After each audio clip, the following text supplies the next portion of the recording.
So Kenya, she meets up with Derek Blanks about doing a PSA for domestic violence. And one thing I can say is that I know all about domestic violence. I haven't personally went through a domestic violence relationship, but I lived through it by growing up with it for most of my life with my mother and my stepfather. So yes, I'm speaking about it. I ain't trying to talk about nobody, but it is what it is. I'm always gonna keep it 100, whether you want to hear it or fucking not. Okay, they talk about it.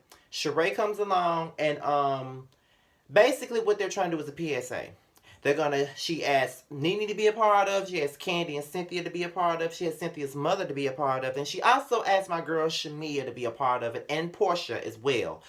Sheree wants to be a part of it just as much as Kenya is, because at the end of the day, like Sheree said, Kenya is the reason why Sheree had to come clean about her domestic violence situation. If it wasn't for Kenya being messy, she never would have had to come clean with it. But I guess it's a good thing that Kenya did push her to say what really went down, but with her situation, because at the end of the day, you can't throw domestic violence in another bitch face when you got your own past with it. You know what I'm saying? But at least when she threw it at her, it forced her to come clean about it and get that type of demon up off of her. Because domestic abuse ain't shit to keep to yourself. Like I said on the previous video, I don't even see how Sheree kept that to herself for all these years and her kids not know about it. I swear I don't get how she kept it from her kids, but it is what it is though.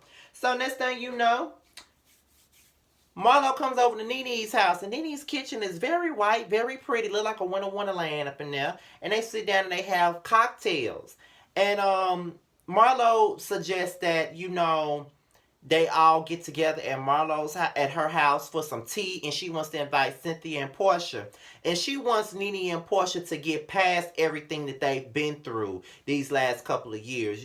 When they was in San Francisco, Nene and Porsha couldn't get their shit together. They couldn't properly talk about the situation. So she wants to bring them together so they can properly talk about it at this point. And at some point, it's like, what gives? You know what I'm saying? Like, I can understand Candy and Portia's beef, but Nene and Portia's beef is so small and it's so like trivial to me. And it's like all Nene really needs to do is admit to what the fuck she said. Bitch, you said Porsha needed to be fired from the show because she's declassing it. She needs to be real about it and just admit it. You don't have to say the words fired to imply something.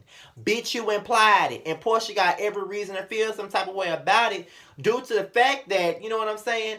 That is her money. You tried to take a paycheck from her ass. I feel some type of way about you too, and y'all know I don't fuck with Porsha. But I'm always, as much as y'all like to call me biased, and I'm not, whether I like you or not, if you right, I'm going to say you right, and if you wrong, I'm going to say you wrong. And Porsha is not wrong in this situation. Real talk. Nene is the one that's wrong, okay? Bottom line, and she needs to get over herself and over it. Because it's so small. So small. I understand Candy being mad at Porsha because at the end of the day, Porsha did say on national TV that the bitch tried to drug and it wasn't true. But, Nene, what the fuck you mad for? Honestly, what the hell you mad for? Like, and this could have happened off camera. Y'all could have solved this off camera. But y'all had to bring it to the show for a storyline, I guess. Whatever. So, next thing you know, Marlo invites Porsha to the tea party. But before we get into her inviting her, there's a little bit of flirtation going on between Porsha and Ricky Smiley. Don't throw no stones at me for saying this, but I'm gonna say it. I was just looking at it, and I was like, damn, Ricky Smiley kind of look good.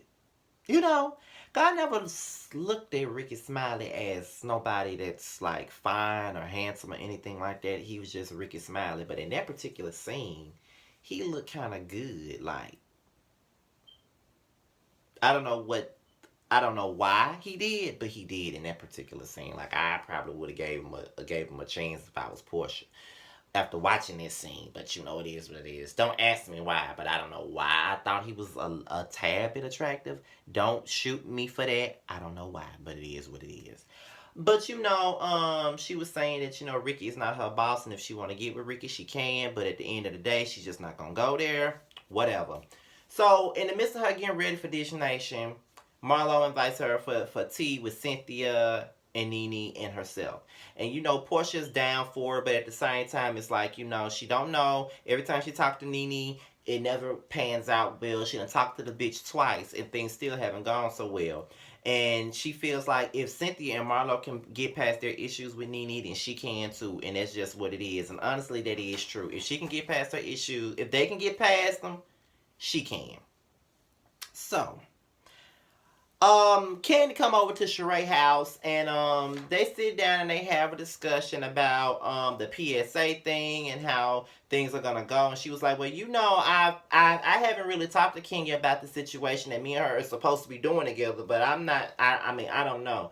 But then they started talking about the prison bay or whatever. And you know, Candy was like, I'm kind of open minded to this, but you know, I don't know about anybody else, and you know, Sheree really don't give a fuck about what nobody think. But you know, Candy brought up the fact that Nene said that he was a con artist, and I'm looking at the TV like, what the fuck did you have to bring that up for? What is your point of bringing it up? Like, Candy, girl, what? So you finna carry the bones this season? Is that what you finna do? You finna carry the motherfucking bones? It wasn't even no point for you to even bring that up. Why did you feel like you needed to bring that up? Come on now, bitch. What did you need to bring that up for? Why did you feel the need to tell Sheree that what Nene said? That wasn't even nothing for you to go back and tell, bitch. What the fuck is wrong with you? Why did you feel like you needed to tell it? So now you're finna get this shit going between Sheree and Nene over some shit your ass done ran back and told that you didn't even have to fucking tell. First of all, you need to worry about OLG and worry about getting them damn scores up from 3 stars. That's what the fuck you need to be worried about instead of worrying about what the fuck Nene done said. Yeah, Nene said he was a con artist. Okay, but what the fuck did you have to go back and tell Sheree that shit for? What the fuck? If you cool with both of them, why are you running in between them telling what the other one said? That's so stupid to me. That's so dumb and it's so unnecessary. I hate it when people do that. What is your point of doing that, Candy? Stupid as fuck. Sorry, but I had to get in your ass for that because that was just so stupid. When I saw the preview, I was just rolling my eyes like, girl. Anyway, so next thing it is the tea party between Nene, Cynthia, Porsha, and Marlo. Out the gate, I feel like Nene was wrong. Ain't no need for me to go into the point A's and the point B's and the point C's and D's and E's and F's and G's of the scene. Let's just say that Nene was point blank wrong.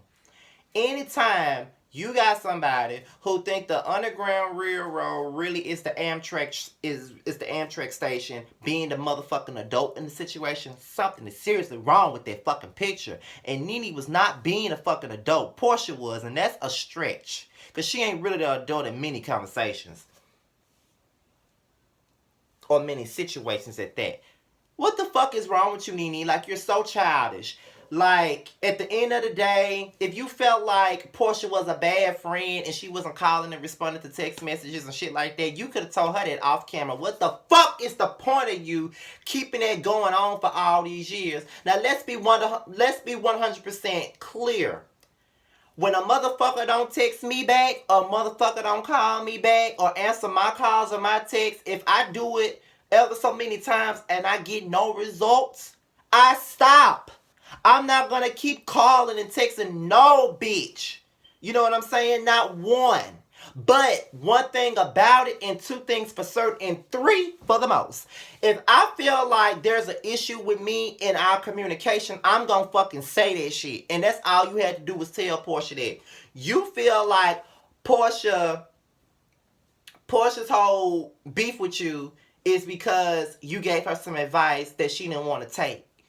But my thing about it is, even if that is the case, I feel like you should be more of an adult about it, bitch. You the oldest peach in the motherfucking room, to be honest. One bitch ain't even got no peach and ain't gonna never have one out. She got the canned peaches that you put in peach cobbler, and the other one got a peach, and and the other one got a 9 peach because her ass keep getting saved every season. My thing about it is, Porsha was being an adult in this motherfucking situation. Nene does not know how to have a conversation. She don't know how to be a grown ass woman. She don't know how to do shit.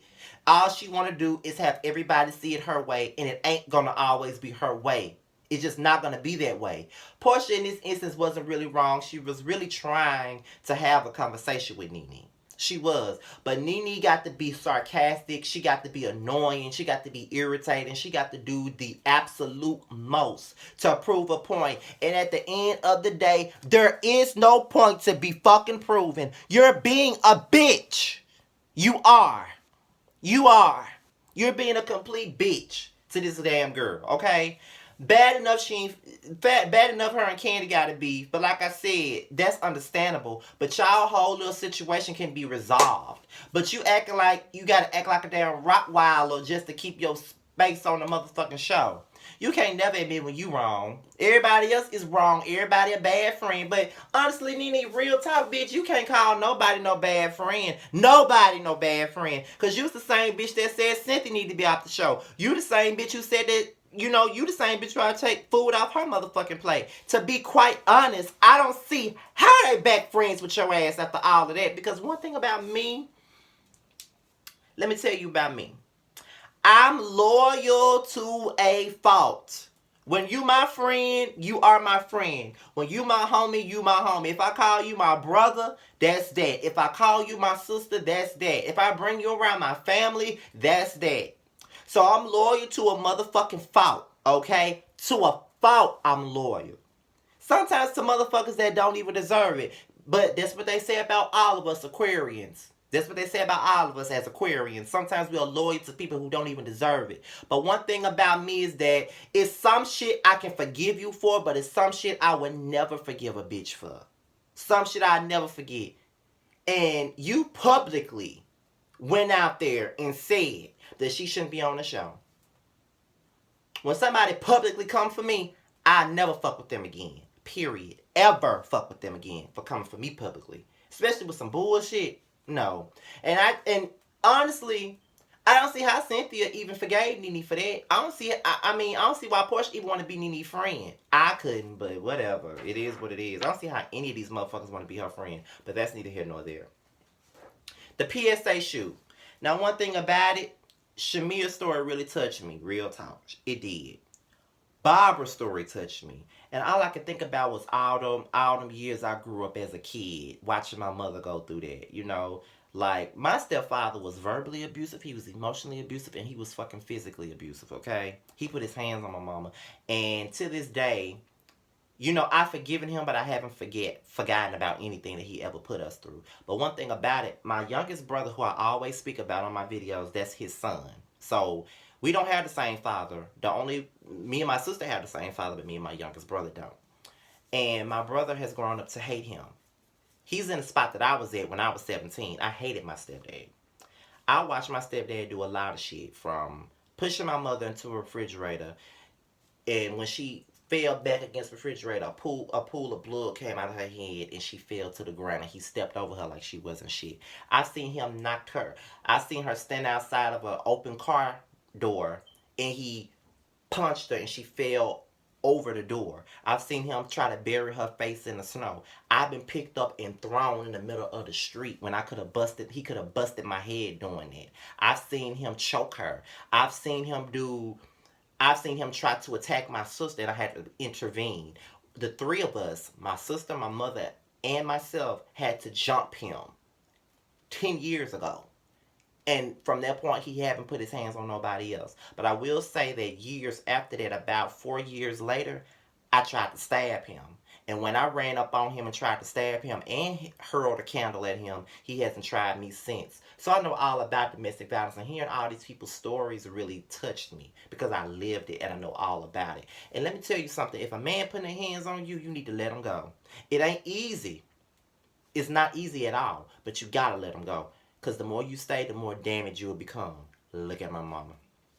With that being said, y'all, this is my review on the Housewives of Atlanta. And be on the lookout for my Love and Hip Hop Miami review, you guys. I hope you guys enjoy the rest of your work week. And I'm out of here, y'all. Peace.